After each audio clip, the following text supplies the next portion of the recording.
Voilà, nous sommes en direct du ZCL, nous sommes mardi 27. Aujourd'hui, tout va bien. Jarry n'est pas bloqué. Les négociations entre Route de Guadeloupe et le Conseil régional devraient débuter ce soir. On a vu un communiqué de presse du président de région disant qu'il souhaiterait, pour la période en tout cas, un certain calme et de l'apaisement dans les relations sociales. Donc on espère que les choses vont aboutir. En tout cas, on a pu entrer à Jarry tranquillement, ce qui n'était pas le cas hier. Sinon, aujourd'hui, l'actualité, on parlera bien sûr de la rentrée du barreau de Pointe-à-Pitre et c'était l'occasion justement de lancer le prix Gertier Archimède de l'éloquence. Vous verrez tout à l'heure ce jeune futur avocat qui a gagné ce prix. Ensuite, nous parlons de la fête des parents. Ça, c'est à Petit Canal régulièrement. Il y a une fête des parents, il y a la fête des mères, fête des pères, mais aussi la fête des parents. Et puis, nous irons faire un tour à Paris pour parler des 22e foulées de l'Outre-mer. Des îles, pardon. C'est une manifestation qui se fait chaque année depuis 22 ans en France et qui regroupe aujourd'hui près de 2000 personnes. Nous entendrons tout à l'heure les explications de Maurice Cessé. Sinon, nos invités aujourd'hui, nous allons recevoir Alain Bièvre, c'est le président du directoire de Guadeloupe Pôle Caraïbe, pas seulement Pôle Caraïbe, Guadeloupe Pôle Caraïbe, c'est différent, c'est le GPC. Ensuite, nous allons partir en voyage, en croisière, avec comme chaque semaine, Elisabeth Adélaïde qui nous fera découvrir une de ses destinations. Et puis, nous parlerons aussi aujourd'hui de musique et de danse avec Raymond Taurin, l'invité, président de Kamo Diaka. Vous savez qu'il y a un festival qui se tient, festival de danse chaque année. Sa troupe Kamo Diaka présente des danses. Je vois le 30, elle viendra ici pour nous expliquer ça. Et puis, Evelyna démarre notre rubrique ABC Entreprise. Et à la fin, on parlera bien sûr de Chrysalide. Chrysalide, c'est cette manifestation qui aura lieu à la fin de la semaine.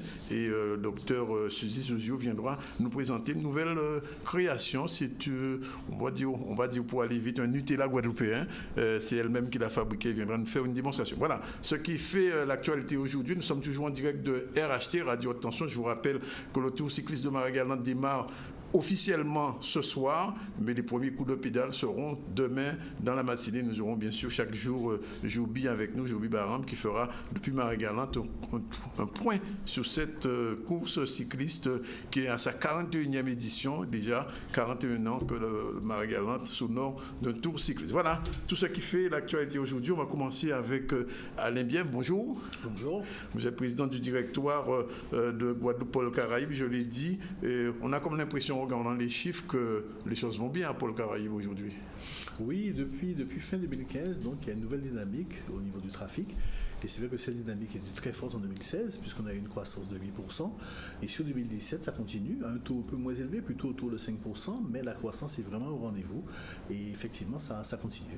Alors ça veut dire qu'une fois qu'on a passé le cap de 2 millions, on n'a plus le droit de redescendre.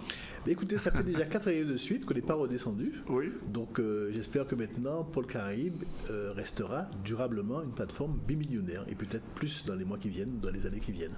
Alors qui dit bien sûr augmentation du trafic, dit aussi amélioration des infrastructures, puisque souvent les Guadeloupéens ou les touristes qui arrivent se plaignaient du fait que dans la salle des bagages, on perdait beaucoup de temps à attendre ces bagages. Est-ce que là aussi, il y a des améliorations qui sont prévues? Oui, nous avions un programme d'investissement de 85 millions sur la période 2015-2020, et devant le fait qu'effectivement le trafic donc, augmente de manière beaucoup plus rapide que ce qu'on avait prévu, ce programme a été renforcé puisqu'il y a à peu près un mois, le conseil de surveillance a adopté un nouveau programme d'investissement revu et corrigé et qui va s'élever à 152 millions sur la même période. Donc effectivement, nous avons conscience aujourd'hui que Pôle Caraïbe, même s'il y a eu la construction de la gare régionale, il y a quand même des investissements de capacité à faire sur le terminal international qui a 20 ans, qui a eu 20 ans l'année dernière, et notamment ce que vous soulevez, donc la salle bagage, effectivement, elle est trop petite.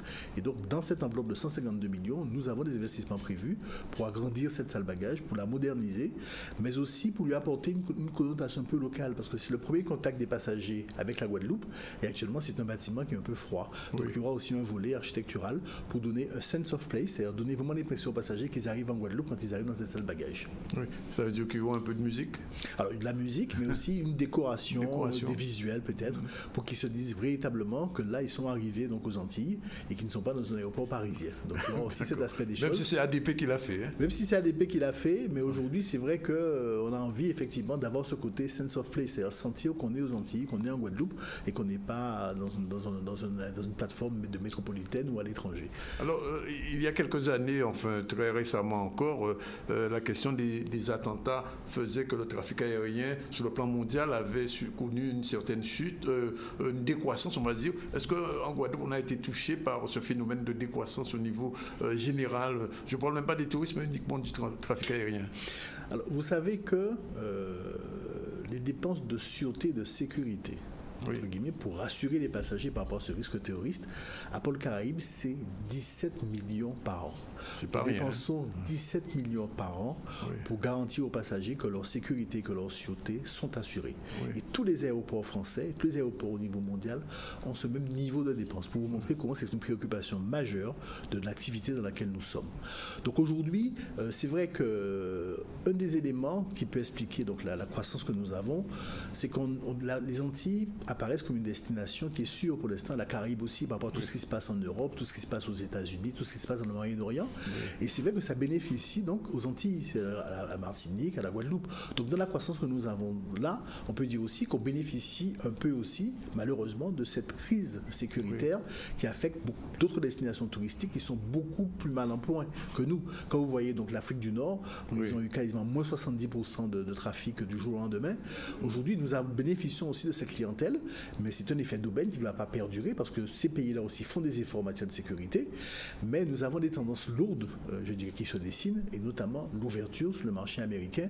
On voit que la Guadeloupe a marqué des points. La Guadeloupe commence à être de plus en plus connue dans tous ces marchés. Parlez de norvégienne, par exemple. Et nous avons un transporteur norvégien qui est très dynamique, mais d'autres transporteurs aussi, dans les prochains jours, vont annoncer aussi des programmes sur les États-Unis. Donc c'est un véritable marché nouveau qui va permettre de diversifier la clientèle et aussi porter la croissance de Pôle Caraïbes et porter la croissance aussi du tourisme en Guadeloupe pendant plusieurs années. Oui, parce que quand on regardait un peu des chiffres, on avait le sentiment que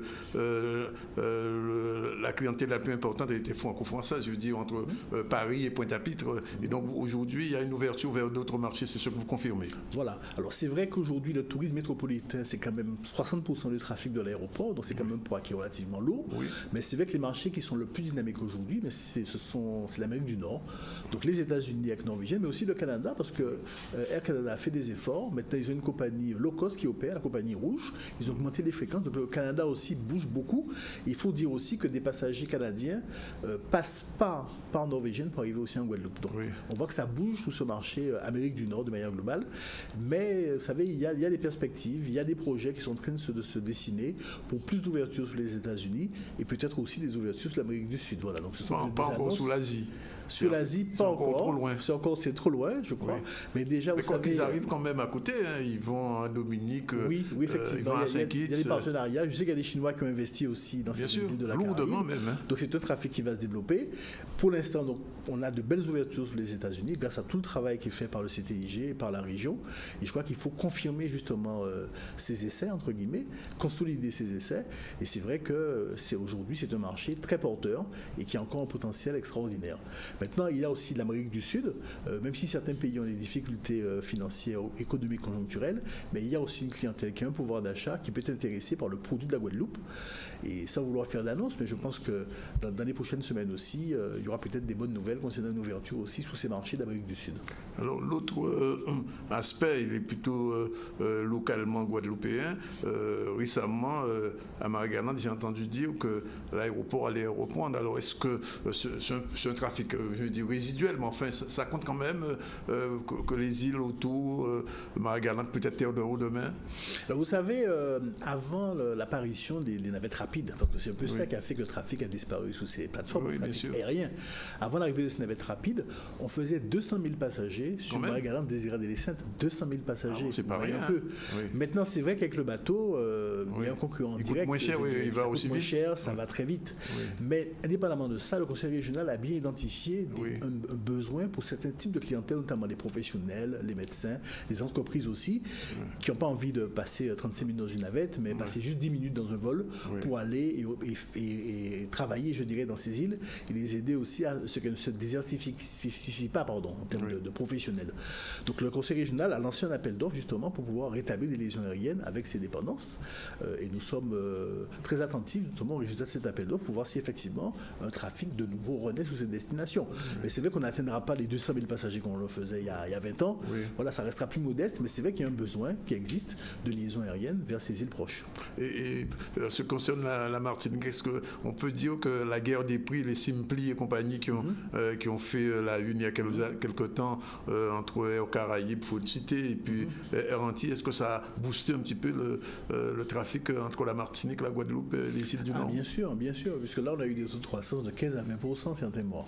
Alors maintenant ça va un peu s'atténuer. Pourquoi? Parce que ça a commencé en avril l'année dernière, et donc sur un an effectivement on a eu une croissance forte. Maintenant la croissance va être plus en rapport avec ces marchés. Donc on va arriver avec des taux de croissance plus modérés.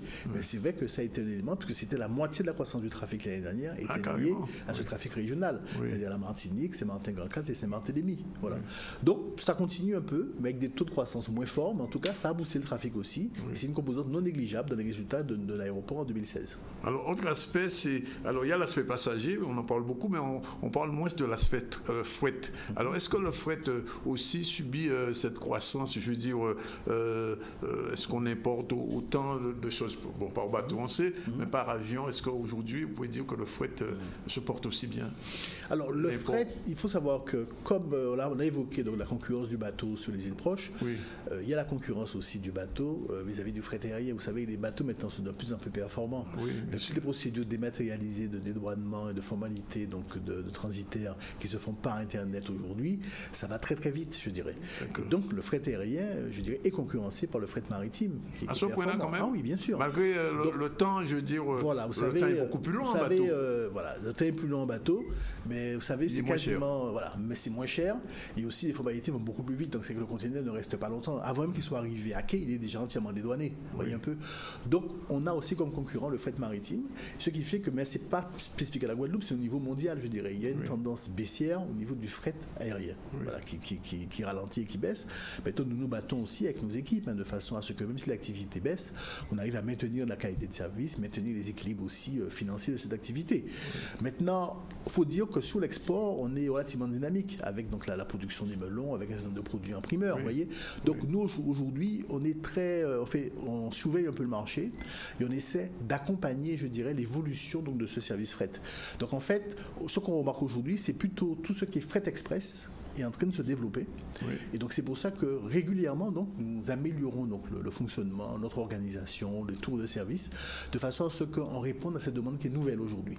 Donc c'est vraiment la composante temps qui est notre capital, notre valeur sûre, et c'est ça qu'il faut qu'on mette en avant. Donc il faut que nos équipes aussi pareil, donc on s'est informatisé, on mettra en place un système donc, de douchette aussi, de scannage de colis avant la fin de l'année, tout ça parce que c'est le temps aujourd'hui qui fait la valeur du fret aérien, et il faut qu'on s'organise justement pour que le client il puisse bénéficier de cet avantage tant que nous avons par rapport au bateau.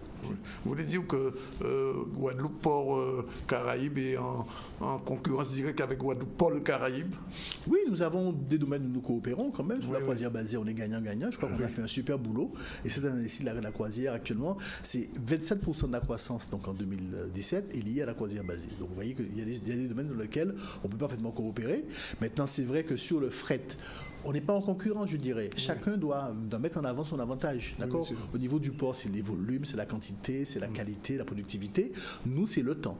Il faut effectivement qu'on offre un service en compressant au maximum tout ce qui est procédure, tout ce qui est délai de traitement de la marchandise, parce que c'est ça notre avantage. Donc on est chacun dans notre domaine, même si on est sur le même produit qui est le fret, chacun a des caractéristiques donc, à mettre en avant. Mais la gare maritime de Bergevin, je crois qu'elle fait 1 million de passagers. Hein, donc, un peu, voilà. Donc là aussi, chacun a son produit et chacun doit faire que son produit se développe le mieux possible. L'aspect qui revient quelquefois à dire Pôle Caraïbes, l'aéroport, est-ce qu'il offre de l'emploi aux Guadeloupéens de plus en plus? Je veux dire, premièrement, quel est le volume le nombre de salariés globalement sur la plateforme? Alors sur le site, il y a environ 1700 salariés et la SAGPC emploie à peu près 200 personnes. Voilà. Quand même, oui. Et ça permet, puisque on en parlait tout à l'heure, à des jeunes Guadeloupéens pendant les vacances pouvoir... oui, donc l'aéroport est un secteur très dynamique. Regardez, la boutique Sous-Douane, donc, qui s'est agrandie de 300 mètres carrés, ça a été 15 emplois générés au niveau donc, des Guadeloupéens. Nous, Pôle Caraïbes aussi, on a une démarche sociétale qui est très structurée, donc depuis qu'on est passé société privée. Et c'est vrai qu'on privilégie l'emploi de jeunes pendant l'été. Donc cet été, par exemple, nous aurons 32 étudiants qui viennent donc, du lycée des métiers de l'hôtellerie et de tourisme, et qui viennent aussi de Fouillol, des étudiants en première année, qui vont nous accompagner. Alors ils font ça gratuitement ou ils sont payés? Non, ils sont payés. Ah, ils sont payés. Bien évidemment. Donc ils sont payés pour pouvoir donc faire tout l'accompagnement des passagers et pour gérer le fameux rush-été. Parce que c'est vrai qu'on n'en a pas parlé. On va en parler tout à l'heure. Alors on faisait un petit peu le tour du propriétaire. Alors, j'ai une dernière question sur l'avenir. Il y a peut-être 4 ou 5 ans, c'était à l'époque où Mme Coury était encore responsable de l'ensemble CCI Aéroport, et on nous avait montré une maquette sur le développement de cet aéroport dans 10, 15, 20 ans. Alors aujourd'hui on a près de 2 250 000 personnes qui fréquentent cet aéroport. En 10 ans, pensez que le chiffre peut encore doubler si on se projette sur 10 ans ou même 20 ans? Alors, nous, on doit toujours prévoir l'avenir. Oui, donc, effectivement, nous avons un schéma directeur à 40 ans. Et on sait que le potentiel du site où nous sommes aujourd'hui, à Pôle Caraïbes, peut recevoir 7 millions de passagers. Ah, et puis ça peut aller jusqu'à 7 millions. Jusqu'à 7 millions de passagers. Donc, contrairement à d'autres aéroports qui commencent à être inquiets par rapport à leur disponibilité de foncier, on n'a pas de problème de foncier. On ne s'est pas obligé d'imaginer un autre site pour l'aéroport. Voilà, donc l'avenir, on l'a préparé. Maintenant, à quel moment on atteindra de telles échéances, on ne sait pas. Notre obligation, justement, c'est que l'aéroport soit un frein pour le développement économique de la Guadeloupe. C'est qu'on doit l'accompagner et l'anticiper. Donc, nous avons ce schéma directeur à 40 ans. Nous avons un schéma directeur aussi à 10 ans concernant le terminal TE, c'est-à-dire la gare internationale, le terminal régional. Et c'est dans ce schéma directeur à 10 ans où on a identifié un certain nombre d'opérations et certaines qui sont nécessaires à porter la capacité à 2,5 millions vont être réalisées dans ce fameux programme de 152 millions. Vous voulez dire, M. Bièvre, qu'on n'aura jamais besoin en Guadeloupe d'un deuxième aéroport international? Jusqu'à 7 millions de passagers. Jusqu'à 7 millions. On n'aura pas besoin d'aller chercher un autre. Certains pays ont été obligés de construire des îles artificielles pour construire un aéroport, notamment le Japon. On n'aura pas de problème jusqu'à 7 millions de passagers. Vous voyez, donc on a encore le temps de voir venir. Il y a encore de la marge. Et notre schéma directeur, donc le schéma directeur T1, T2, lui, va jusqu'à 3 millions de passagers. Donc nous avons les solutions et les investissements réalisés pour arriver jusqu'à 3 millions de passagers en capacité. Et 3 millions, ça peut être demain. Ça peut être demain? Oui. Ah bon? Quand vous dites demain, en termes de prospective, demain, c'est quoi? 5 ans, 3 ans, 2 ans? Écoutez, en partant sur une croissance moyenne du trafic donc de 2% par an, je dirais les 2 millions de passagers sont dépassés en 2030. Carrément. Oui, donc 2030 pour nous c'est demain. Quand vous travaillez sur les schémas directeurs à 40 ans, pour nous c'est demain. Et donc nous travaillons déjà effectivement sur la capacité de Pôle Caraïbes à 3 millions de passagers. Nous travaillons déjà aujourd'hui. Donc tout ce qu'on va faire maintenant, c'est pour pouvoir amorcer ce développement vers 3 millions de passagers. Avec une étape intermédiaire qui sera à 2,5 millions à l'horizon 2020-2021. Donc tout ça c'est demain. Alors demain c'est très proche. Alors dernier point, on parle du rush qui arrive, c'est la question de l'aéroport régional, parce que bon, il existe. C'est peut-être même une chance par rapport à notre environnement. C'est parce que nous sommes effectivement un archipel et aussi il y a du régional. En matière d'équipement, il est complet cet aéroport régional? Oui, alors ce terminal régional, on va dire. Le terminal régional est arrivé à point nommé. Il est arrivé en 2014. Et vous savez qu'aujourd'hui, nous sommes à 2 250 000 passagers. Donc ces 250 000 passagers de plus que nous avons, c'est grâce au terminal régional que nous les avons traités. Donc c'est arrivé à point nommé. Maintenant, ce terminal régional, sa capacité est de 500 000 passagers, mais c'est vrai qu'il n'a pas de circuit arrivé. Et donc dans le programme 2015-2022, nous avons prévu donc de doter ce terminal régional de son propre circuit arrivé. Et donc sa capacité donc de 500 000 passagers sera vraiment nominale. Il sera vraiment en fonctionnement autonome, même si, pour des raisons de correspondance et de transit, les deux terminaux sont reliés aussi bien en partie publique qu'en partie réservée. Alors, je pose la question sur le régional parce que on est vu aussi en Martinique, en Guyane en ce moment et en France bien sûr. Et ce terminal régional est particulier à la Guadeloupe. En Martinique, il n'y a pas l'équivalent ou c'est pas prévu? Voilà, en Martinique, ils ont des postes avions spécialisés, mais c'est vrai que tout le traitement se fait dans le bâtiment principal. Donc à La Réunion, ils n'ont pas véritablement de trafic régional. Et à Cayenne aussi pareil. Alors qu'est-ce qui fait que la Guadeloupe a ce trafic régional? Pourquoi cette particularité, cette singularité guadeloupéenne? Écoutez, on a quand même un volume de passagers beaucoup plus important que ces plateformes quand même. Oui. Donc on a près de 400 000 passagers de plus que Fort-de-France et on a actuellement 200 000 passagers de plus que la Réunion. Donc il y avait quand même une pression en termes de trafic. Et il faut savoir que la capacité de Pôle Caraïbes est de 1,9 million de passagers. Donc on s'est retrouvé il y a quelques années devant cette équation-là. Comment traiter plus que 1,9 million de passagers? Il y avait deux solutions. Soit on agrandissait le terminal international, mais à grands frais, je dirais, donc l'agrandissement vers l'Est, il fallait déplacer des installations techniques et tout cela, ou on trouvait une solution en enlevant le trafic régional de Pôle Caraïbes pour pouvoir libérer de la capacité d'un terminal international. Et c'est le choix que les élus de la Chambre de commerce ont fait à l'époque, en enlevant le trafic régional de Pôle Caraïbes pour laisser de la place pour l'accroissement du trafic gros porteur. Et ça a fonctionné puisqu'on a eu cet aérogare juste au moment où on s'installait durablement au-delà de 2 millions de passagers par an. Voilà. Donc c'est notre choix et je pense que globalement aussi la clientèle régionale a apprécié le fait qu'elle laisse ses installations beaucoup plus fonctionnelles, voilà, avec un traitement sur un seul niveau, parce que c'est très compliqué de traiter les passagers régionaux dans les flux des passagers internationaux, surtout en période de rush été. Et il reste les anciens bâtiments, ils ne sont pas vraiment à l'abandon. Du tout, le sud fait partie de nos préoccupations quotidiennes. Vous avez vu, donc on a refait toutes les routes au sud, on a refait les aménagements paysagers, on a refait l'éclairage public, on a aussi nettoyé donc tout ce foncier qui était devant un ancien aérogare. Nous allons lancer donc dans quelques semaines un appel d'offres pour le désamiantage de ce bâtiment et nous allons relancer aussi un appel à projet pour réhabiliter Qu'est-ce qu'on peut faire là? Écoutez, nous ne pouvons pas porter l'investissement puisque notre capacité d'investissement est consacrée à notre développement, l'activité, notre cœur d'activité, ça c'est clair. Donc aujourd'hui, ce sont des opérations qui sont portées par le privé. Il y a déjà eu 3 appels à projets sur le sud et certains très aboutis puisqu'on est arrivé jusqu'à la signature des AOT. Maintenant, on ne va pas refaire l'histoire.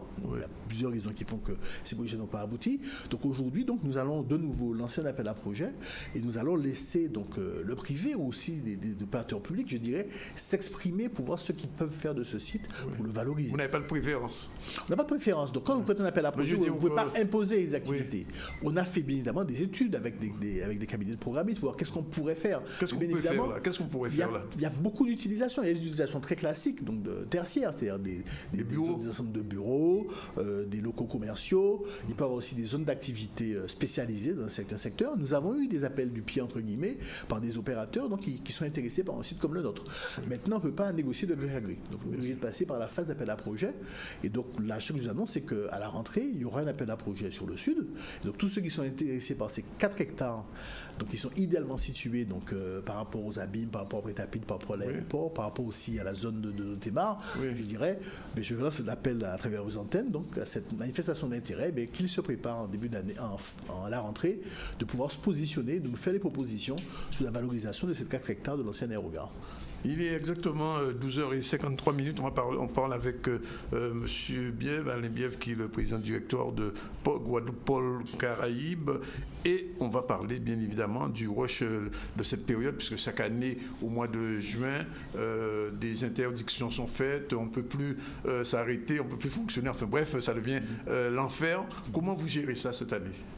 Alors cette année-ci, juste quelques chiffres pour le grand public. C'est vrai que nous allons accueillir en 2 mois presque 2,5 fois la population de la Guadeloupe à Pôle Caraïbes. Donc vous voyez l'enjeu. C'est pour ça qu'effectivement, il faut un dispositif particulier. Donc comme vous l'avez dit, effectivement, nous avons depuis la semaine dernière condamné l'accès au linéaire arrivé. Il n'y a pas d'autre solution que ça, que condamner. C'est ingérable. C'est ingérable. Chacun veut se garer. Si vous voulez se garer dans la salle des bagages pour charger les bagages des amis, il le ferait. Oui, bien sûr. Il y a une telle pression sur le linéaire arrivé que les professionnels ne peuvent pas travailler. Les taxis, les ambulances ne peuvent pas travailler. Donc on condamne le linéaire arrivé en privilégiant donc l'accès au parking. Par contre, le linéaire départ, parce qu'il y a des bagages au départ, donc c'est un peu compliqué de les faire monter. Donc les voitures peuvent accéder au linéaire départ, mais nous avons des vigiles qui rappellent bien aux passagers que c'est juste une dépose minute, que c'est 2 minutes pour déposer les amis. Mais dites-moi, M. Bièvre, il y aura toujours cette interdiction, parce que les grands aéroports internationaux n'ont pas ce genre de problème. Ils arrivent à gérer comme les trafics circulaires. Vous savez comment ils font? Aujourd'hui, l'accès au linéaire des aérogares, il est bloqué à l'entrée. Il n'est pas bloqué, il est libre, sauf qu'il est organisé en dépose minute. C'est-à-dire que vous prenez un ticket à l'entrée, et si vous restez dans le temps de la franchise, vous n'avez rien à payer. Par contre, si vous décidez de vous arrêter, d'aller prendre un pot et blaguer avec vos amis, et consommer cette ressource d'accès en fond d'aérogare, vous allez payer. C'est comme ça que les aéroports ont réglé ce problème d'accès au linéaire. Et ici, on ne peut pas le faire? Donc pour l'instant, nous fermons avec des vigiles, mais nous avons actuellement un bureau d'études qui travaille pour la mise en place de dépose minute aussi devant Pôle Caraïbes. Donc celui qui est vraiment intéressé qui va accéder devant les installations pourra, à condition qu'il respecte la règle, c'est-à-dire 2 minutes de temps de stationnement maximum autorisé. Voilà. Alors, donc c'est comme ça qu'on va le régler. Donc il n'y aura plus à mettre des vigiles, oui. mais il y aura une autorégulation par rapport à ce système. Et le parking, il est suffisant pour la clientèle Alors, aujourd'hui? nous l'avons agrandi quand même à l'occasion Oui, de la gare régionale. Nous avons encore des réserves foncières. Oui. Donc on a les statistiques donc, de remplissage. Et si on sent qu'effectivement la situation est tendue, nous avons la possibilité encore de rajouter 100 à 200 places dans ce parking. Donc c'est quelque chose qui est suivi. Si on prend la période de juillet à fin août, combien, je ne sais pas si on peut quantifier le nombre d'allées de retour,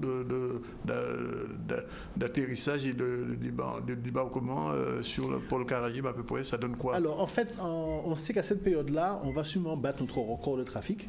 Oui. Et on sait que le record va être aux alentours de 10 000 passagers traités en une journée. 10 000 en une journée? En une journée. Oui. Maintenant, donc c'est le record, c'est un record ça? Alors, non, il y a des années, on arrivait à 12 000. D'accord. Donc là maintenant... Et s'il n'y a pas de retard d'avion, hein?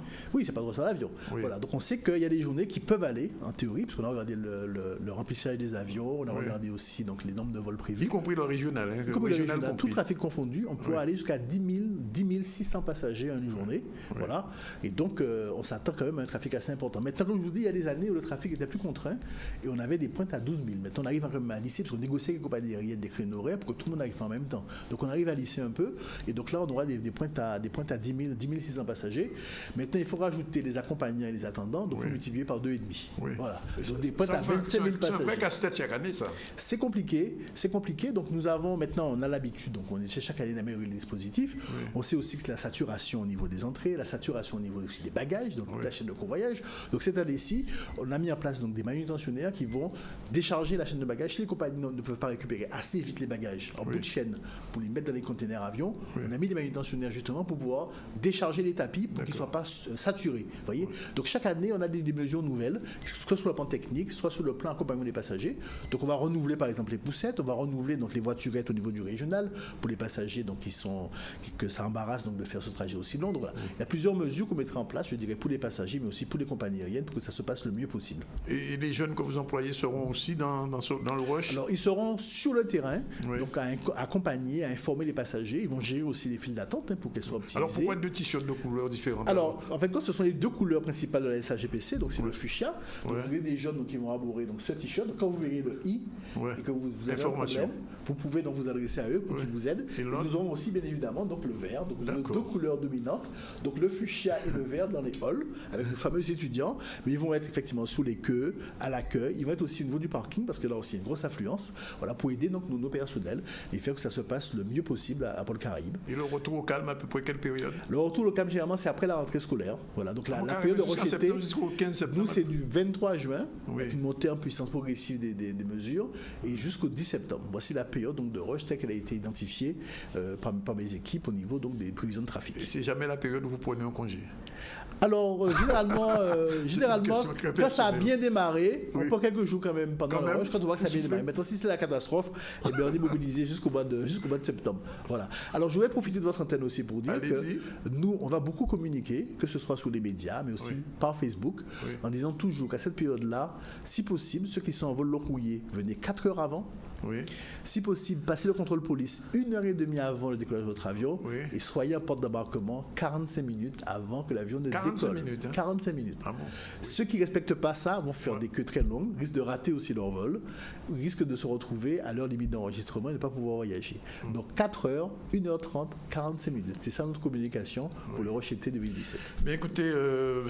Biev, on va vous remercier d'être venu nous donner toutes ces informations. Les Guadeloupéens qui vous écoutent et qui nous écoutent tous les jours ont sûrement noté que ça va être très chaud. Ça a déjà commencé, en fait? Là, ça a commencé. Ça va monter tout doucement en puissance, plus on se rapproche de la fin du mois, parce que c'est les fins de mois qui sont les périodes compliquées. Voilà.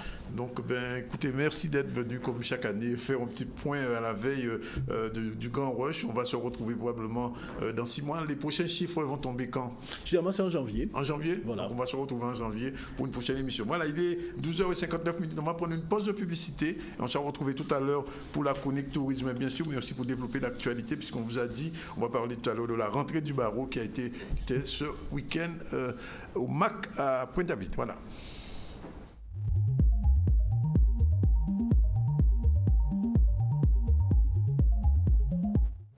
Voilà, pardon, il est 13h05 dans le ZCL. On va recevoir M. Blaze parce qu'il est venu nous parler de Germain Cessé tout à l'heure.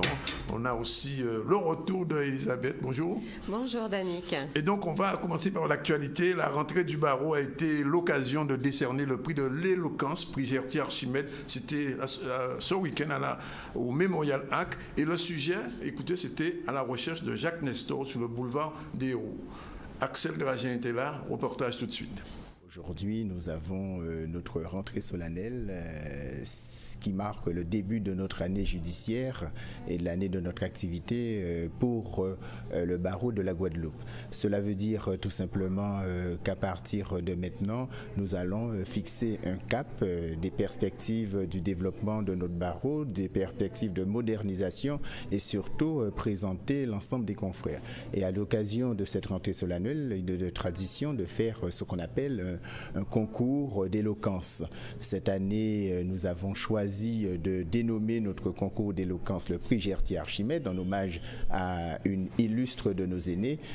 Ensuite, nous pensons véritablement inscrire ce concours dans la durée parce que ce sont 4 confrères qui vont rivaliser d'éloquence sur un thème philosophique historique. C'est un événement marquant puisque nous sommes le plus gros barreau de l'Outre-mer et ce plus gros barreau de l'Outre-mer doit marquer son empreinte surtout dans son bassin. C'est pour ça que nous sommes tête de pont de la coopération régionale, de la coopération juridique pour permettre en quelque sorte que tous les barreaux de tradition juridique commune puissent trouver une coordination, une articulation pour développer le droit dans la Caraïbe. Il s'agit de participer pour 4 avocats à un concours de plaidoirie, fait d'éloquence, qui aujourd'hui va appeler les interrogations que nous avons tous sur les événements de mai 67 en Guadeloupe.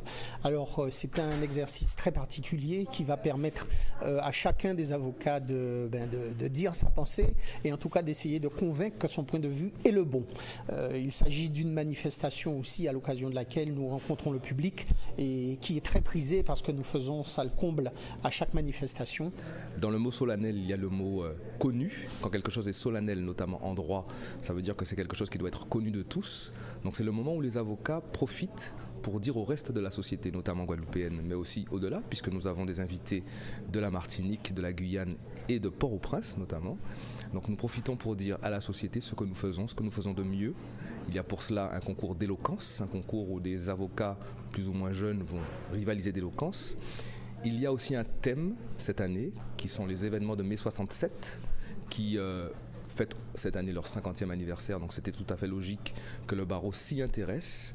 Et la manifestation aujourd'hui tourne autour de ce thème-là, mai 67, avec une question précise.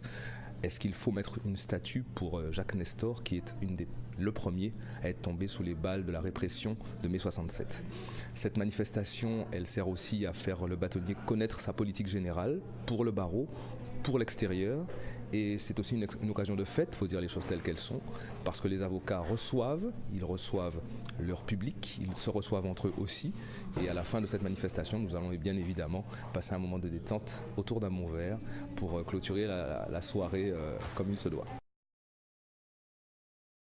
Donc avec cette fête des parents, c'était donc dans la commune de Petit-Canal. Vous savez qu'il y a une fête des mères, il y a une fête des pères, il y a une fête des grands-mères, mais il y a aussi désormais la fête des parents. Et chaque année, la commune de Petit-Canal se fait le plaisir et l'honneur d'accueillir ses parents, façon de refermer un petit peu, ressouder le lien familial. Reportage toujours avec Olivier Moradel cette fois-ci. Depuis que nous sommes arrivés aux affaires de la commune, il faut savoir que nous avons redéfini la fête des mères et la fête des pères pour faire une seule et grande fête, qui est la fête des parents.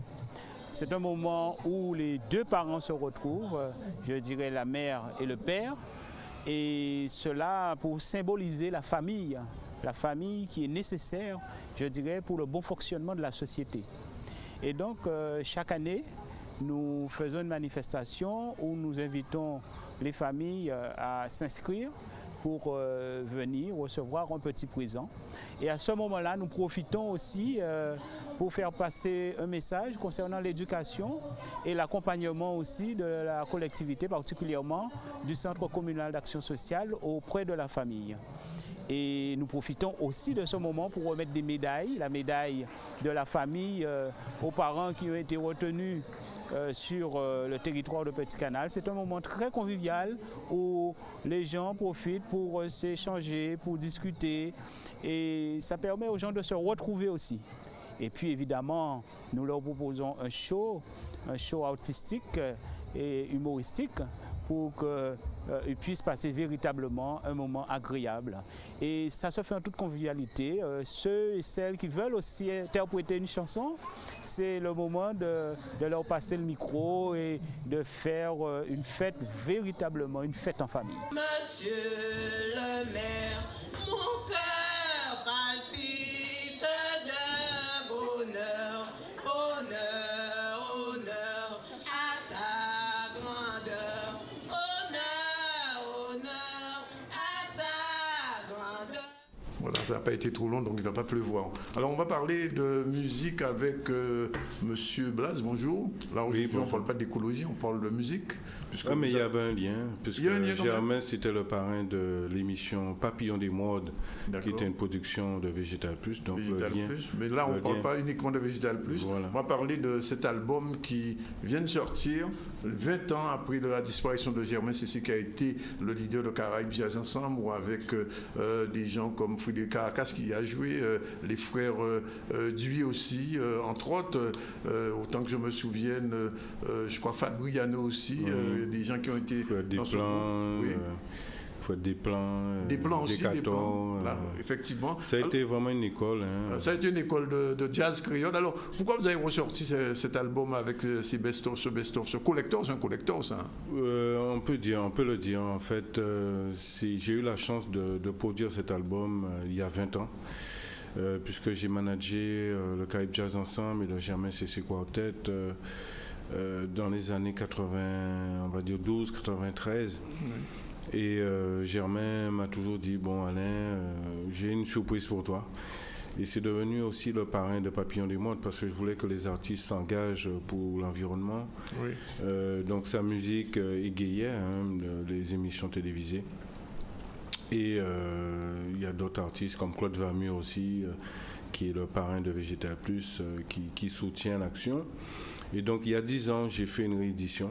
Et 20 ans après, oui, jour pour jour, le 24 juin, j'ai décidé... C'est les mêmes morceaux que vous avez réédités? C'est les mêmes morceaux. En fait, oui, ça a été amélioré au niveau du livret. Nous avons fait un livret un peu plus gai, un peu plus coloré. Oui. Où on ça n'a pas été remasterisé, non? Non. En fait, c'est un album live. Hein. Je crois, oui, que c'est l'un des seuls albums live qui s'est produit en jazz, en créole jazz. Et l'album a été enregistré le 24 juin 1997 au Centre des Arts. Donc ça fait vraiment 20 ans. 20 ans jour pour jour, samedi 24 juin, ouais, il y a avant-hier en fait. Nous avons mis dans les bacs cet album. Donc je tiens à remercier les partenaires qui ont soutenu l'action parce que c'est un coût de réaliser un album. Effectivement. On a tout remis au goût du jour, coloré le livret avec des anciennes images du Caraïbes Jazz Ensemble. Il faut savoir que Germain aussi, c'était le producteur du Jazz Sax Festival. Oui. Donc il y a de grandes chances aussi que l'année prochaine, en début d'année, qu'on travaille sur ce festival du saxophone. Carrément, vous allez relancer ça? On va relancer l'action, en fait. J'ai demandé à Andrea, sa femme, si elle était bien partante pour refaire une action, et donc elle est positive. Alors, outre l'aspect CD, il va avoir un aspect vraiment live de musique, puisque vous prévoyez quelque chose pour le 4? On prévoit dans une semaine, le mardi 4 juillet. À l'Eden Lounge, c'est le restaurant qui est juste entre, on va dire, Impact et New Gym, pour ne pas les citer. Un hommage au créole jazz, parce que je veux que cette musique continue à exister. Oui. Cette musique fait partie d'un pan du patrimoine guadeloupéen, au même titre que le cas, la begin, cet apport, on va dire, coloré du jazz a été interprété par Germain Cissé et ses musiciens de par le monde, en Allemagne, au Canada, en France. On dit en Nouvelle-Orléans, puisque j'y étais. Nouvelle-Orléans, en fait, cette musique s'est vraiment baladée un peu partout. Et effectivement, c'est la Guadeloupe qui était représentée par rapport à ce jazz créole. Donc je tenais vraiment en tant qu'engagé, on va dire, engagé pour l'environnement, mais engagé aussi pour le patrimoine culturel du pays, à rééditer ce CD et inviter la population à venir, et tous les musiciens sont invités le 4 juillet, effectivement. Les anciens musiciens du Caraïbe Jazz ou bien tous les musiciens? C'est-à-dire les anciens d'abord, dans un premier temps, mais tous les musiciens sont amenés à... Parce qu'il y aura un quartet, live avec Vamur, comment il s'appelle, Lesdel qui sera présent. Et au fur et à mesure, on va faire le jam. Jam session. Oui. Un German session. Une German session. Jazz, sax session. Voilà, donc on invite la population à venir. Donc on after work, donc c'est mardi soir, donc à partir de 18h jusqu'à 23h. Et ça va se passer à l'Eden Restaurant. Donc je laisse mon numéro de téléphone éventuellement. Oui. Donc c'est le 06 90 62 92 14. Il y a la possibilité d'acheter aussi, comment j'allais dire, le ticket en ligne. Ici aussi sur la page Facebook Gaïa Synergie Caraïbes. On a la possibilité de télécharger les tickets. Il faut savoir que déjà partout, le CD est chez tous les disquaires, on va dire, de la région pointoise. RCI, Pointe-à-Pitre, RCI d'Estreland, Vidéotop. Et bon, les gens peuvent me contacter aussi s'ils veulent. Parce que vous savez que vous êtes vu en France et en Martinique en ce moment. Donc au monde en France qui a dit ouais, mais t'es bien venu aussi. Ben, il y a une possibilité de l'avoir sur Paris parce que nous avons quelques CD sur Paris et donc j'ai un collaborateur. Il suffit de me joindre, de rentrer en contact avec moi et il y a 0690 629 214. Voilà, c'est Alain Blaze. Et Alain, en tout cas, merci pour Germain Cissé, merci pour la musique guadeloupéenne et pour le patrimoine. Et je pense que c'était nécessaire de faire cette réédition de cet album 20 ans. Donc je tiens à remercier tous les partenaires, les partenaires aussi de la presse, parce que nous avons besoin d'eux pour pouvoir communiquer autour de ces événements. Et voilà, donc longue vie encore. Germain savait ce qu'il faisait en disant qu'il voulait travailler avec des jeunes. Et voilà, 20 ans après, son CD est encore à l'écoute et encore il y a des manifestations autour du Creole Jazz. Merci donc Alain Blaze, et on va en reparler encore de ce qui s'est passé au niveau de Germain Cissé, puisque demain je promets de passer un clip, parce qu'il y en a sur le net, et on va pouvoir passer un clip demain pour rappeler ça. On va passer à l'information, on retourne à l'information, il est 13h18 et c'était le village de prévention santé, ça s'est tenu à Trois-Rivières, la commune de Trois-Rivières, ce week-end. Effectivement, il s'agissait pour le CAS de Trois-Rivières et la municipalité de donner l'occasion aux Trois-Riviériens justement de pouvoir s'informer sur leur santé, parce que comme on dit, mieux vaut prévenir que guérir. Olivier Moradel, reportage. Dans ce village santé, on va retrouver de nombreux partenaires qui vont intervenir sur la thématique de la prévention. Prévention au niveau des maladies chroniques du type diabète, hypertension, prévention autour de thématiques comme le cancer du sein, mais aussi prévention de santé mentale, bien-être, podologie, de nombreuses thématiques qui vont nous permettre d'intervenir sur cette thématique de la prévention qui pour nous est un danger de santé publique. Ce matin, 2 conférences sur qu'avons-nous dans nos assiettes, savoir comment il faut manger, qu'est-ce qu'il faut mettre pour qu'on puisse avoir un repas équilibré, et une deuxième conférence sur les risques suicidaires, du repérage à l'alerte. Tout ça aussi fait partie pour nous de cette grande problématique de la prévention. Et cet après-midi, nous avons 2 interventions sur l'obésité, en particulier chez l'enfant, et une deuxième intervention sur l'importance de l'activité physique dans nos vies au quotidien. Le don du sang, c'est quelque chose de très important en Guadeloupe. Nous avons besoin de donneurs, de beaucoup de donneurs, vu que l'établissement français du sang a besoin d'un minimum de 50 poches de sang par jour pour les accidentés de la route, les drépanocytaires. Et donc, quand le CECAS nous a proposé de participer à ce village santé, c'est avec plaisir que nous avons accepté d'être présents. Alors, on espère qu'il y aura beaucoup de monde parce qu'on a besoin de ce sang précieux pour les malades, les accidentés de la route.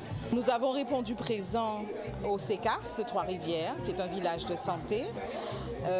Notre objectif, c'est toujours la visibilité de l'association, mieux faire connaître nos missions, et puis la rencontre avec le public, tant jeunes qu'adultes et seniors. Toujours le volet contraception, parce qu'il est important que les femmes, les couples se protègent de grossesse non désirée, bien sûr. Et puis tout ce qui est information sur les infections sexuellement transmissibles, on en a pas mal quand même dans le département. Les sensibiliser toujours au VIH. On est quand même le 2e département français. Avec maintenant, depuis 2 ans, nous pratiquons le TROD, qui est un test rapide de dépistage et d'orientation qui permet d'avoir déjà une idée de si on a été en contact avec le virus du VIH-Sida. Donc c'est le planning tant au centre à Pointe-à-Pitre-Cabassère que nous l'effectuons par des animatrices et de prévention.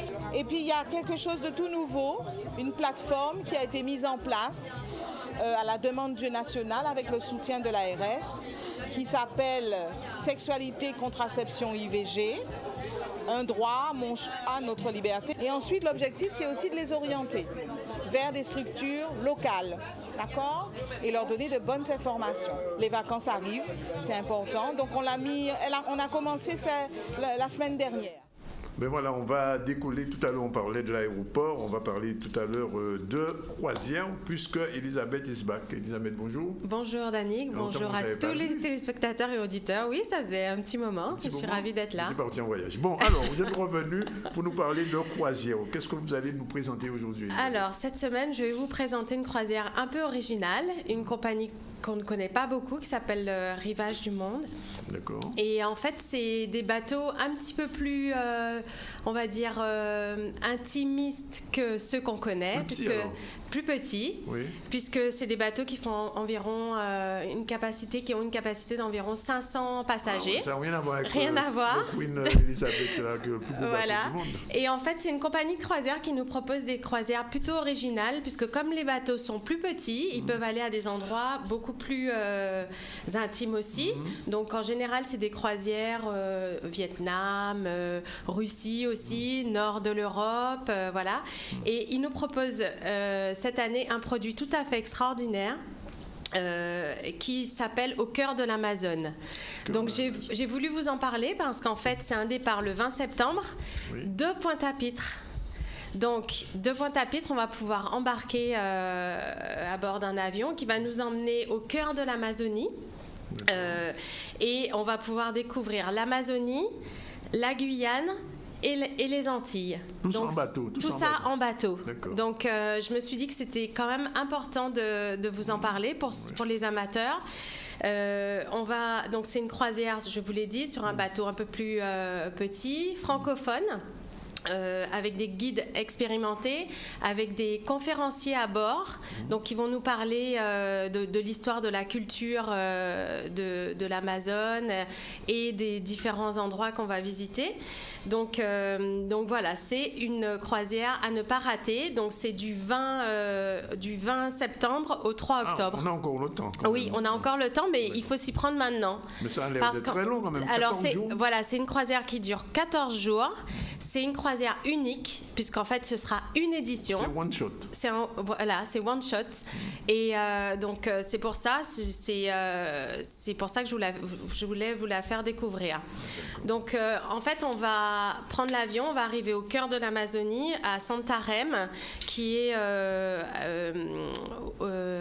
au milieu du fleuve de l'Amazone, qu'on connaît. Hein, l'Amazone, donc c'est la porte d'entrée de la forêt amazonienne. 55 millions d'hectares, 10 millions d'espèces. C'est fabuleux hein, pour quelqu'un qui veut découvrir voilà, ce qu'est l'Amazonie. C'est vraiment l'occasion. Donc, à bord de ce bateau, on embarque à Santarém, on descend et on va jusqu'à Manaus, qui est au Brésil. Donc tout ça en longeant bien évidemment l'Amazone. On va découvrir donc cette ville qui est la capitale en fait de l'Amazonie. Il y aura un concert privé dans l'opéra de Manaus. Donc tout ça, ça inclut dans le prix de la croisière et c'est des choses un petit peu extraordinaires qui valent vraiment le coup d'être vécues. Donc au-delà de ça, donc le fleuve de l'Amazone, on va le découvrir, l'opéra de Manaus, on a des choix d'excursion effectivement à chaque escale. Donc Manaus, vous pourrez découvrir cette grande ville qui a été au cœur de l'économie avec la production de caoutchouc notamment, une richesse culturelle et bien sûr la découverte de la flore amazonienne. Donc vous pourrez embarquer aussi à bord de plus petits bateaux et vous déplacer au cœur de l'Amazone, de ce fleuve. Donc ensuite on va descendre un petit peu tout au long effectivement de l'Amazone. On va arriver sur une petite ville qui s'appelle l'Alter do Chao. Donc c'est une ville un petit peu plus balnéaire où là on va découvrir, voilà, c'est ce qu'on voit à l'écran. Donc c'est un peu là que les gens de Manaus viennent se détendre. Avant d'arriver à cette ville, on va passer aussi par une ville qui s'appelle Parintins, où là on pourra voir des villages d'indigènes. Donc c'est aussi se plonger dans ce qui était avant la culture et qui est resté authentique au Brésil. Une fois qu'on a descendu l'Amazone, on va arriver donc à l'entrée, à Belém, qui est une ville qui est assez connue de chez nous, puisque c'est vrai qu'on a eu l'occasion d'entrée du Brésil par la Guyane. Il y a eu même des vols directs, je ne sais pas si vous en souvenez, à l'époque avec Air Caraïbes. Donc voilà, Belém qui est une ville un peu plus industrielle, marché du commerce, voilà, mais qui vaut le coup d'être vue aussi. Et ensuite, on va continuer en arrivant sur la Guyane. Donc, la Guyane, tout le monde connaît, hein, entre le Suriname et le Brésil. Et là, on va nous emmener dans un lieu qu'on connaît moins, ce sont les îles du Salut. Alors, les îles du Salut, c'est vrai que ça n'a pas forcément une bonne réputation. Oui, c'est une vieille prison. Voilà, c'est là qu'il y a eu les premiers bagnes, avec 3 îles, l'île Saint-Joseph, l'île Royale et l'île du Diable. Alors, il faut savoir que l'île du Diable, on ne peut pas y aller. Alors, c'est pas parce qu'il y a le diable, mais parce que les courants sont très agités et donc on ne peut pas accoster facilement. Mais on pourra quand même explorer et se rendre compte de l'histoire et notamment de l'histoire des bagnes qui est avec des vestiges, et ça peut être une partie aussi de l'histoire qu'on a envie de connaître. Donc, une fois qu'on a connu ces lieux un petit peu extraordinaires, on va redescendre sur les Caraïbes et là découvrir des îles que je vous ai déjà un petit peu présentées, mais la Barbade, avec évidemment l'excursion à ne pas rater qui est Harrison Cave. C'est une très très belle excursion où on va sous terre, où on explore les caves avec des stalactites et des stalagmites. Et c'est une très très belle excursion pour l'avoir fait. Franchement, il ne faut pas rater ça. Et ensuite, on va aller sur Sainte-Lucie, donc l'île au vent, et là on pourra avoir des excursions pour découvrir la Soufrière, mais aussi Castries, une très belle ville à Sainte-Lucie. Donc voilà, vous voyez qu'en 15 jours on peut découvrir quelque chose d'extraordinaire, l'Amazonie, redécouvrir un autre aspect de la Guyane et la Caraïbe, tout ça donc à portée de main, puisque au départ de Pointe-à-Pitre et après Sainte-Lucie on arrive à Pointe-à-Pitre. Donc Pointe-à-Pitre sur un bel itinéraire, un bateau qui est très beau, qui a été rénové. avec des belles cabines. Vous êtes en all inclusive, croisière francophone avec une assistance de A à Z.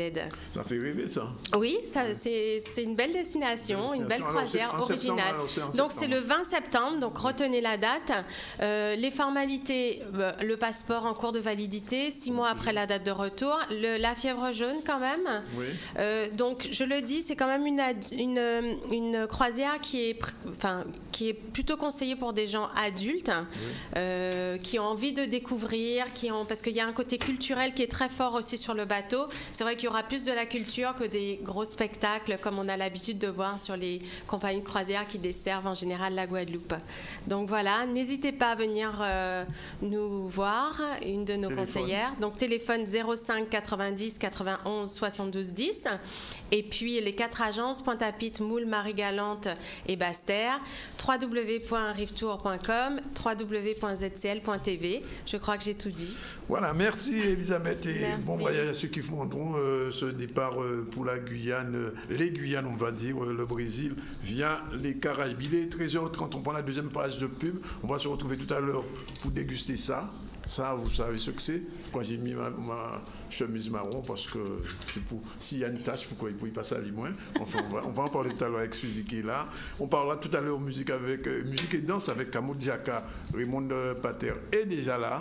Et puis, bien sûr, notre rubrique chronique des entreprises, la transmission d'entreprise, ça se fait. Qu'on a une entreprise, on a envie de s'en débarrasser, on la transmet.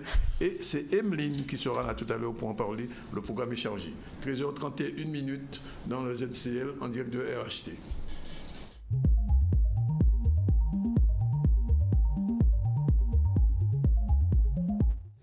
Voilà, il est 13h34. On a un plein d'invités, je vous l'avais dit. On a Emeline qu'on va saluer. Bonjour Emeline. Bonjour Danick. On va parler de la transmission des entreprises. Hein. Oui, c'est ça, tout à fait. Bien. Exactement. Après, on va parler de ça avec Suzy Zozio. Bonjour. Bonjour Danick. Ça ne fait pas grossir, non? Absolument pas. Absolument pas. Et puis on va parler avec Raymond Pater de... C'est Tibet. C'est Tibet. On avait reçu il y a quelques jours 2 jeunes, dont l'un des auteurs de la pièce, mais on va revenir là-dessus. Alors, on va commencer par le meilleur, ce qui se goûte, bien évidemment. Alors, je sors ma cuillère, n'est-ce pas? Et je vois que Mendy est là, Mendy, elle est en coulisses. Et donc, Suzy, bonjour. Alors, qu'est-ce que c'est? Il faut nous expliquer. Expliquez aux Guadeloupéens, aux Martiniquais et aux gens qui sont en France qui vous regardent. Qu'est-ce que c'est ça? Alors, c'est une pâte à tartiner nutritive. Alors, et oui, je pèse mes mots, nutritive. Oui, alors, qu'est-ce que ça veut dire quoi? Ça existe et Chrysalide l'a créé pour vous. Oui. C'est une pâte à tartiner qu'on peut réaliser à la maison sans problème à partir du moment qu'on a un petit mixeur. Oui. Des noix de cajou nature, hein, pas celles qui sont grillées ni salées. D'accord. Du cacao. Oui. Un peu de lait de coco en poudre. En poudre. Donc on peut avoir son bâton de cacao qu'on râpe aussi. Hein. On prend un cabosse, on met des chiches, etc. Et voilà. Hein. Du lait de coco. Oui. Et du miel. Donc les quantités, je peux les donner. Hein. C'est 50 grammes de noix de cajou. Donc on va noter ça, hein, parce que ça m'a crié pour des moyens. Alors 50 grammes de noix de cajou. 50 grammes de cacao, mais ça peut être un peu moins. C'est parce que c'est vrai que le cacao peut être assez prononcé en goût. Donc on peut en mettre 40. Hein. D'accord. 100 ml de lait de coco et 3 à 4 cuillères à soupe de miel. Alors pour la réalisation, de soupe de miel. Voilà, pour la réalisation, il vaut mieux mixer dans un premier temps les noix de cajou. Pas tout mettre dans le mixeur mixé, sinon on aura du mal à avoir une texture. Il faut bien préciser les noix de cajou non traitées. Hein. Nature brute. Voilà, et ça existe, c'est blanc et c'est voilà. On peut trouver ça chez les bio, vendeurs bio. Oui, essentiellement, c'est sûr qu'on va en trouver. Voilà, on commence à en trouver dans les grandes surfaces, mais c'est sûr qu'on va en trouver dans les magasins. Alors une fois qu'on a ces ingrédients, qu'est-ce qu'on les met dans le mixeur? Alors voilà, donc d'abord mixer les noix de cajou. Oui. Pour fabriquer une poudre en fait. Une fois qu'on a cette poudre, on rajoute les autres ingrédients, à savoir les 50 grammes de cacao, les 100 ml de lait de coco et 3 à 4 cuillères à soupe de miel. Quand tu dis lait de coco, il ne faut pas comprendre, c'est de l'eau coco. Hein? Le lait même. C'est le lait, c'est-à-dire après avoir exprimé le... Voilà, c'est vraiment le lait de coco. Alors, selon la qualité du lait de coco, on va plus ou moins rajouter 100 ml. C'est vrai que tout dépend de la texture qu'on souhaite avoir également. Donc, pas de sucre, hein? Ah non, mais le miel? Oui, je dis dis pas de sucre. Voilà, non, Le pas de miel est sucre, mieux. pas de sucre. Donc rajoutez les 100 ml progressivement, peut-être rajouter à coup sûr 80 ml de lait de coco, et puis voyez par la suite s'il manque un peu, vous allez verser un peu plus. Tout dépend de la texture qu'on souhaite avoir. Et après, c'est cuit, il faut cuire. Qu'est-ce que Ah vous non, faites? c'est Alors, je goûte, prêt hein. à déguster, tout simplement. Ouais, il est bon. Ouais.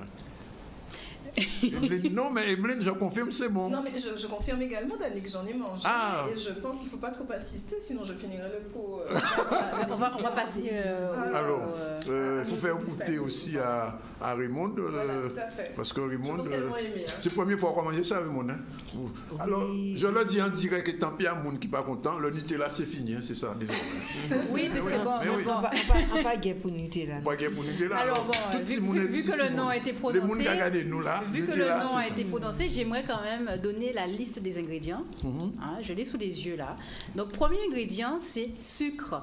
Oui, d'accord. Alors on aurait pu Premier penser, poison, hein. oui, mais on aurait pu penser que ça aurait été du cacao, puisque Oui. c'est une pâte à tartiner au cacao. Oui. On aurait pu penser, ben non. Alors on parle du Nutella. Hein. Premier ingrédient, ça veut dire que lorsque vous regardez la liste des ingrédients sur une étiquette alimentaire, Oui. en fait, c'est inscrit par ordre décroissant. Ça veut dire que tous les éléments qui sont inscrits en premier sont en plus grande quantité. D'accord. Comme le premier ingrédient inscrit, c'est sucre, ça veut dire qu'il y a plus de sucre que tous les autres ingrédients que je vais mentionner. À savoir l'huile végétale, entre parenthèses huile de palme, noisette, 13%, et enfin cacao, 7%. 7%. Donc le Nutella, le cacao, c'est presque inexistant dedans. Voilà. C'est presque une escroquerie, ça. Alors que, vous avez bien vu, hein, on a quand même mis 50 grammes de noix de cajou et 50 grammes de cacao et seulement 3 à 4 cuillères à soupe de miel. Et pourtant, c'est... Ah, parce qu'elle filme manger. Mais non, mais c'est vrai. Ça me fait beaucoup penser à Naomi. Non, le chocolat de Naomi, bien Mais sûr. en 5 minutes, on fait ça. Hein? En 5 minutes. En 5 minutes, dès qu'on a tous les éléments, c'est prêt. Et on le conserve dans un bocal en verre au réfrigérateur. Suzy, enfin, je dis ça parce que bon, on est à la télévision, il faut déposer.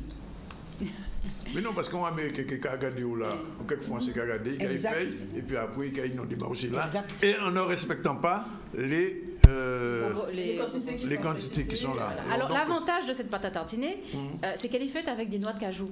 Ouais. Alors, les noix de cajou sont très bonnes pour la santé. Pourquoi? Parce qu'elles contiennent des bons lipides. On les appelle les acides gras insaturés. Donc, ce sont les meilleurs. Donc, c'est pour ça que c'est bon. Et d'autant plus, on utilise des noix de cajou qui sont brutes. Oui. Voilà. Donc, c'est pour ça qu'on a tout intérêt à fabriquer sa pâte à tartiner. Mais en bas, quand on dit pâte à tartiner, c'est pâte à manger.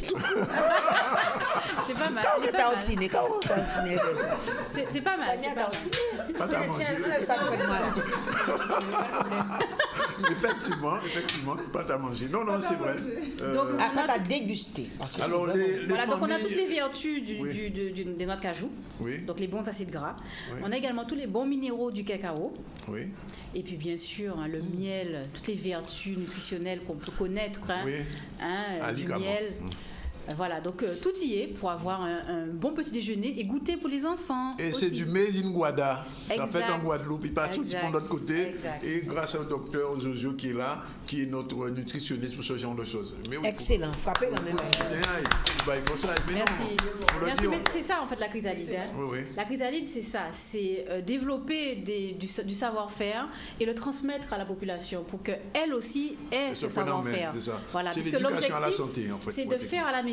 Puisque lorsqu'on fait à la maison, eh bien forcément on fait de bonnes choses. Tout à fait. Toujours. On s'empoisonne pas soi-même. Et voilà. Lorsqu'on cuisine à la maison, on fabrique les choses à la maison, inconsciemment, on fait de bonnes choses. Et c'est le secret de la santé. Merci Chrysalide. 2 mots quand même avant de partir, Suzy, sur la journée du 7, absolument, du 8. Oui. Absolument. Alors mardi prochain, j'espère pouvoir vous ramener Tati Ambraz. Mardi, c'est après quoi? Le 8, c'est après quoi? Après le 7. D'accord, merci. Alors, donc, vas-y. Donc, mardi prochain, je vous ramènerai Tatiana Braz. Pourquoi? Parce que durant cette journée du 8 juillet, donc, qui va se dérouler à Gaël Monfils, à Petit-Bourg, à Colin, on aura des conférences avec des experts. Le docteur Atala sera là, le docteur Henri-Joseph, il y aura le docteur Hydreville également. Le docteur Jojo sera là quand même. Toujours. Oui. Et bien pour vous donner, encore une fois, cette connaissance, pour vous transmettre cette connaissance utile à votre santé. Et après tout ça, on aura des animations, puisqu'il y aura un stand, il y aura un atelier sur toute la journée de fabrication de galettes de manioc. Et si on arrive très tôt, qu'est-ce qu'on a en entrant? Alors, on a justement... Ah, tu suis, c'est bien, Danick. Merci. Eh bien, on a un petit déjeuner qui sera offert grâce à tous nos partenaires. Je les remercie d'ailleurs. C'est grâce sans eux, on n'aurait pas pu faire cette journée. Donc, grâce à eux, vous aurez un petit déjeuner offert, donc à base de pâte à tartiner. Voilà, donc vous aurez donc du pain, de la pâte à tartiner, vous aurez une banane et de l'eau. Je sais que Nancy est là-dedans aussi. Nancy Bureau, non? Elle n'est pas là. Nancy Bureau de la, tu sais, de la banane, du musée de la banane aussi. Avec ce sont des complices et oui, mais justement, je voulais poser une question sur la banane. Oui. C'est un fruit énergétique, finalement. Oui. Oui, très riche. Oui, il est très riche, oui. Ouais. Pour les sportifs, parce que c'est quelqu'un qui m'a posé la question. Oui, pour les sportifs, c'est très bien. Je pose ça à Madame Zozio. Oui. Pour les sportifs, c'est le meilleur. C'est le meilleur. Voilà. Et en fait, ce qu'il faudrait même pour eux, c'est de les sécher. Ah bon? Ah oui, c'est manger de la banane séchée pour ne pas trop les alourdir. Oui. Comme ça, il n'y a plus d'eau. Donc c'est tout un intérêt pour eux lorsqu'ils courent, lorsqu'ils sont même sur le vélo, pour les cyclistes, durant l'effort, voilà. Vaut mieux consommer de la banane séchée, oui. Puisque dans la banane, en fait, mûre, banane jaune, on a les deux types de sucre. On a un peu de sucre complexe, donc les féculents, et beaucoup de sucre rapide. D'accord. Bien, alors, on a ça, et le 8, donc, soyez tous dès 9h, dès 9h, le petit déjeuner sera servi. Donc, à Gaël, mon fils, à Petit-Bourg. Donc, parce qu'on passe de suite après à 10h30 aux conférences. D'accord. Voilà. Merci, docteur. Tout va bien. On ne va pas grossir. On passe tout de suite, avant de parler de choses beaucoup plus sérieuses et peut-être plus techniques, on va parler un petit peu de danse avec Kamodiaka. Bonjour, Raymond. Bonjour, Danick. Alors, Tibet. C'est Tibet. C'est Tibet. Chaque fois que je dis Tibet, c'est Tibet. Alors, si on prend parole créole, il va expliquer moi ça. On a déjà oublié ça. Après la mort. Après la mort, c'est Tibet. C'est une philosophie guadeloupéenne. Alors, oui, avant quand même. Avant, honnêtement, là, pour présenter une invitée qui vient directement parce qu'on nous regarde en Martinique en ce moment. Oui, bien sûr. Oui. Alors, c'est en copine de longue date, mais qui sont aussi en artiste, qui aussi font exposition en Martinique.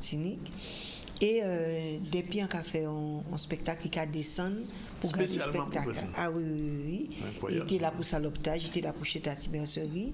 Et donc Maris Bolné qui vient vraiment arriver hier. Bonjour Maris. Bonjour. Je suis heureuse d'être là et je viens toujours effectivement soutenir l'action extraordinaire que mène Raymond dans son travail avec les jeunes, les adultes et les anciens. Et je suis toujours en admiration devant tout ce travail qu'elle effectue à Kamodiaka. Encore bravo Raymond. Raymond, est-ce que c'est possible un jour de faire un Kamodiaka en Martinique? Ça a déjà été fait. Ça a été fait? Ça a déjà été fait. Nous sommes arrivés au pilote en commune à Monsofel, à Marie-Jeanne. Oui. Là, on a chorégraphié au niveau de l'Académie du Canté, fait Bas de la Sousse, et nous sommes à l'Atrium. Et puis nous allons pour d'autres occasions maintes fois en Martinique. Donc il n'y a pas de souci à ce niveau. Donc, alors si on en Martinique a regardé là quand il a été, il voulait faire spectacle là, ça jouer Martinique, qu'est-ce qu'il a fait? Mais il a crié moi au 06 90 54 07 38. D'autant que l'histoire là qu'elle nous a racontée là sont histoires qui a concerné tant bien la Martinique que la Guadeloupe.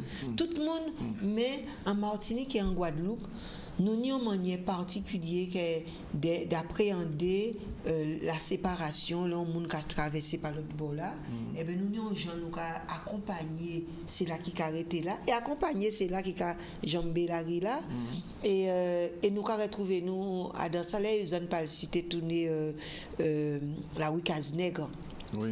Et toute en cérémonie était un peu grand genre des nègres là qui était là là-bas à bon mon Mona qui était qu'à jouer à dents et tout ça, il était crier et nous quand on a trouvé ces mêmes traditions là et même philosophie là qui quand après la mort c'est Tibet profiter de la vie. Et là où traverser, eh ben bah famille on parle au sérieux pour aider Jean Béchimé là. Mais voilà. Hein. Alors son spectacle pratiquement assis, on peut dire assis en mort, enfin là où traverser, mais son spectacle qui est quand même un intérêt, il pas triste quand même. Non, alors écoutez bien ça nous qu'a dit et là où on a veillé. C'est là où on rencontre. C'est là où on rencontre plus vie. Oui.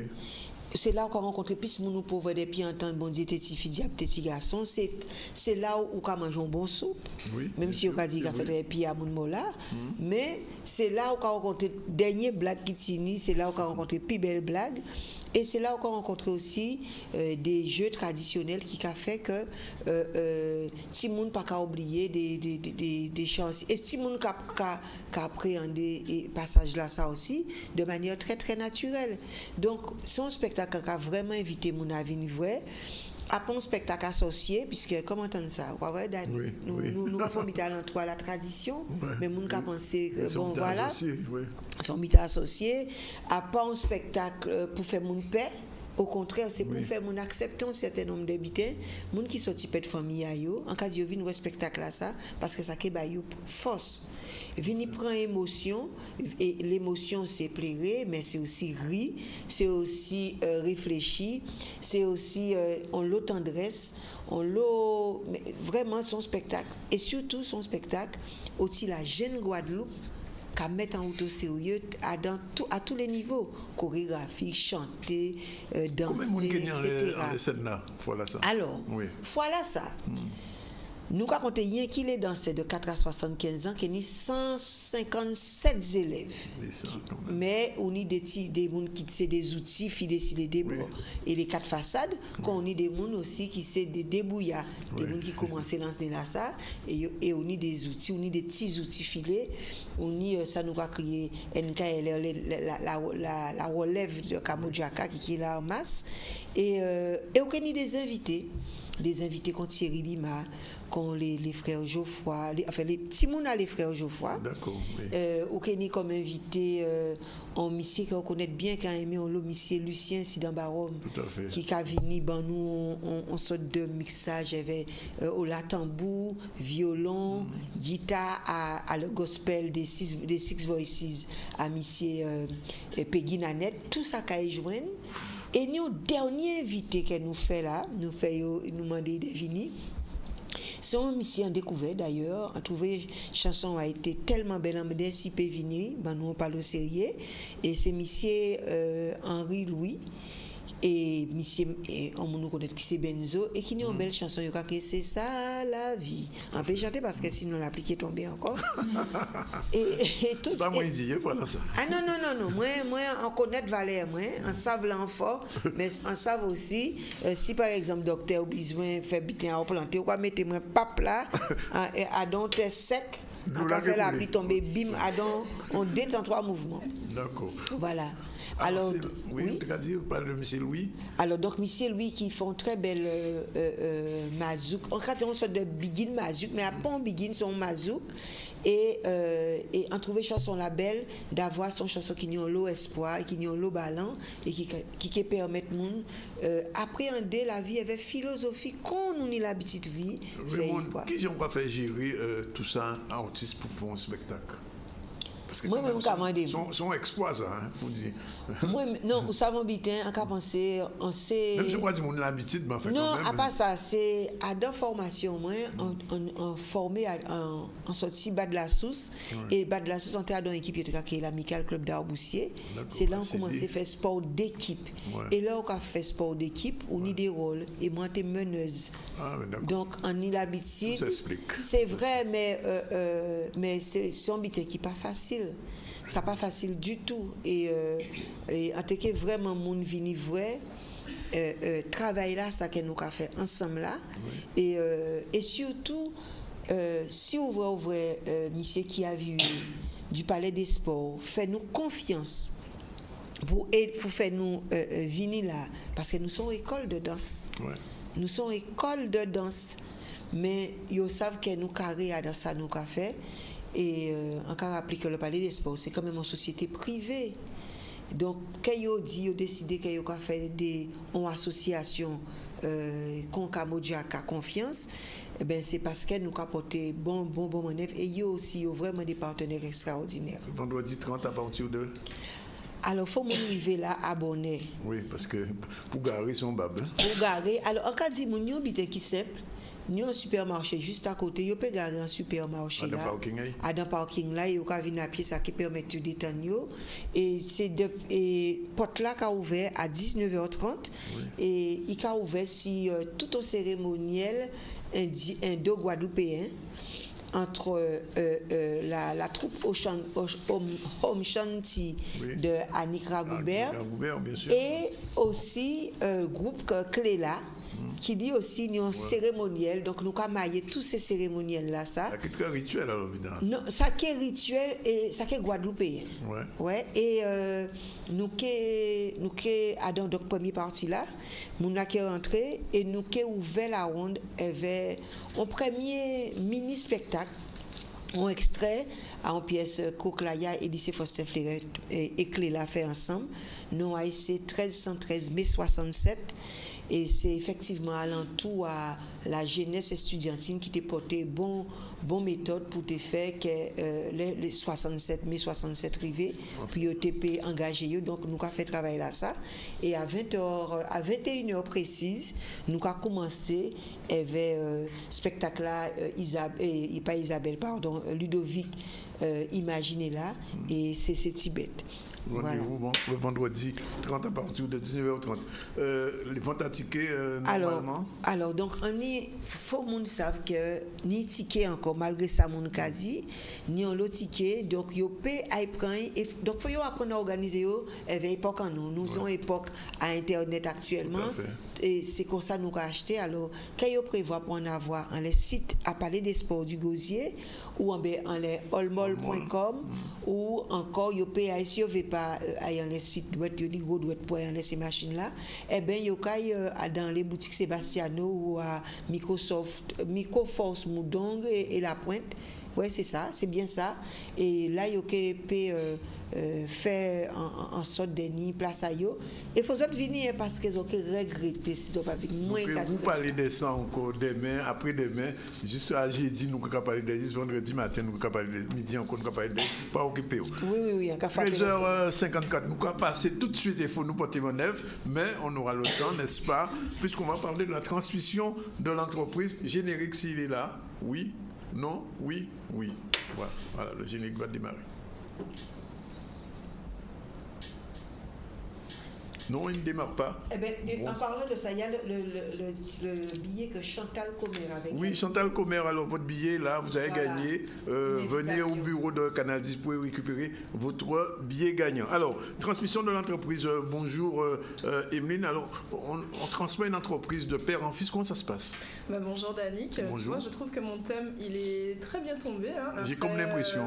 Après Suzy qui veut transmettre au public les techniques pour pouvoir mieux cuisiner, mieux s'alimenter chez soi, et après la présidente de Kamojaka qui veut également transmettre donc la culture. Et vous allez transmettre une entreprise. Je vais expliquer comment on peut transmettre une entreprise. Donc, il y a une chose déjà que je voudrais dire que j'ai lu un jour, c'était qu'il faut créer avec tempérance, gérer avec pragmatisme, transmettre en préservant, et ce sont là les qualités d'un gestionnaire de patrimoine, que ce soit le patrimoine culturel, que ce soit le patrimoine d'une entreprise, il faut toujours se préparer à cette éventualité de céder. Ça peut être à un enfant ou ça peut être à quelqu'un d'autre, Danick. Tout à fait. Alors, quelles sont les différentes solutions pour pouvoir transmettre une entreprise? Alors, la première question que le chef d'entreprise doit se poser déjà, c'est est-ce qu'il a des enfants éventuellement? S'il a des enfants, est-ce que ces enfants sont aptes à pouvoir reprendre une affaire si c'est une affaire familiale? Est-ce qu'ils sont désireux de le faire également?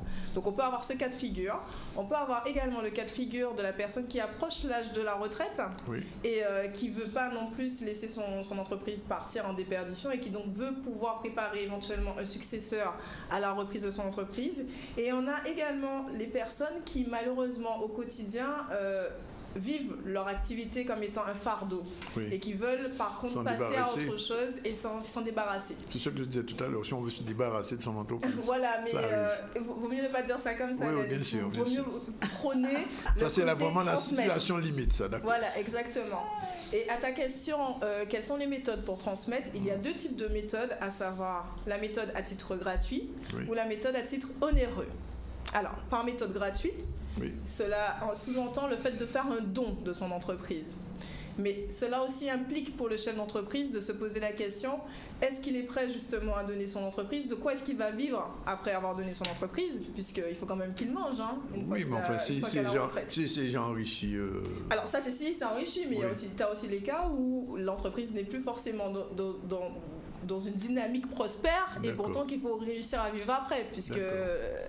ça dépend de comment on aura anticipé cette transmission. Très important ce que tu viens de dire. Et il y a aussi la question de quels sont ses projets post-transmission, c'est-à-dire après la transmission, qu'est-ce qu'il veut faire? Parce que ce n'est plus une question d'argent seulement, hein. C'est est-ce que je vais rester chez moi, m'asseoir, regarder la télé alors que je n'ai pas eu l'habitude, que j'étais toujours actif, j'étais un chef d'entreprise, qu'est-ce que je fais après ça? Pour ne pas avoir le sentiment qu'une fois que j'ai vendu mon entreprise, mais qu'il ne me reste plus rien. Tout à fait. Et justement qui pourrait malheureusement conduire des fois à la mort. À la mort ou même à la dépression quelquefois. Tout à fait, exactement. Je connais un cas. Et on a aussi le cas, est-ce qu'on veut faire partie de l'entreprise qu'on va céder? Aussi. Parce que parfois, on peut effectivement... Ça veut dire qu'on lâche d'une main, mais on garde une main. Mais on reste un peu on garde un peu de l'autre lorsqu'on a compris justement que si on cède l'entreprise et qu'on n'a aucune autre activité à côté, qu'on va se retrouver un peu... Donc il faut penser à tout ça, mais ça c'est de l'ordre de la psychologie, ça. C'est de l'ordre de la psychologie, mais ça fait partie de la vie de l'entreprise. Comme le chef d'entreprise va réfléchir à comment il va développer ses activités, tout comme il faut aussi qu'il se pose la question, une fois que je m'arrête, qu'est-ce que je fais?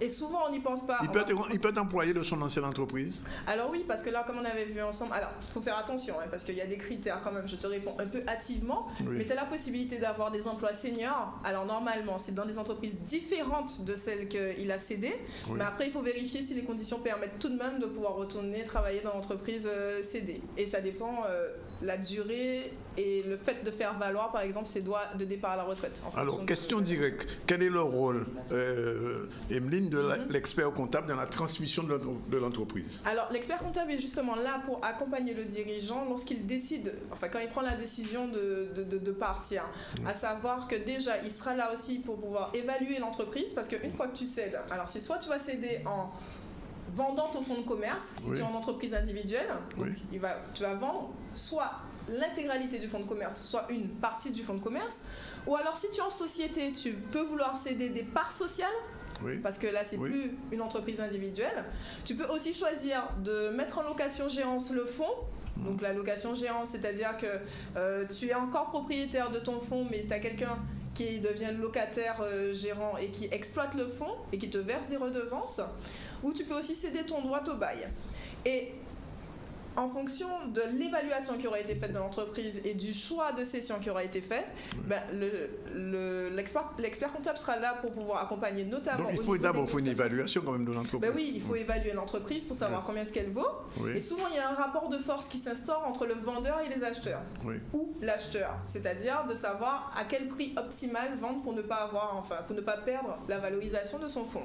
Et l'expert comptable est là pour pouvoir aiguiller et donner des indications par rapport à l'activité, par rapport à comment l'entreprise se porte, la santé financière et tout, et conseiller le vendeur ou même l'acquéreur. Oui, j'allais poser la question, l'expert comptable, il expertise dans quel sens? Il peut expertiser dans les deux sens. En général, il ne se retrouve pas dans la situation où tu as le vendeur et l'acheteur, mais il peut conseiller l'acheteur ou le vendeur. Ou le vendeur. Voilà.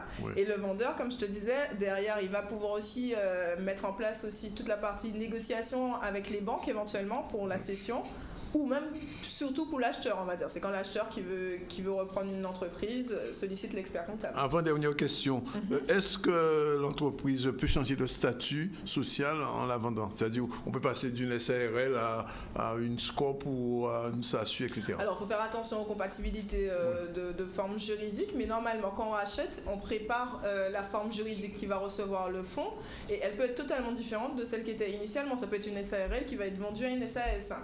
Et là, en fonction de la cession qui est réalisée, il y a des modalités juridiques qui se mettent en place, et c'est possible, oui, c'est possible. D'accord. Par rapport à ta question. Dernière question. Oui, on arrive au terme de cette chronique. Oui. Oui. On se revoit l'année prochaine. À la saison prochaine, saison 4 du ZCL. J'espère, Dani. Avec la fête du ZCL entre-temps. Avec la fête du ZCL, bien sûr, et avec de nouveaux sujets et de nouvelles chroniques, puisqu'il y a toujours des points qui n'ont pas forcément été abordés. Il y a plein de points à revoir encore. Voilà, exactement. Oui. Je sais que tu m'avais demandé de voir le salaire chargé d'un salarié, combien il coûte. Voilà. Je ne t'ai pas oublié, Dani, que ce sera l'occasion de reprendre à la rentrée et d'en parler. Bonnes vacances. Merci beaucoup, Dani. On se retrouve le 7 pour la grande soirée ZCL, en tout cas avec... de la patate à tartiner.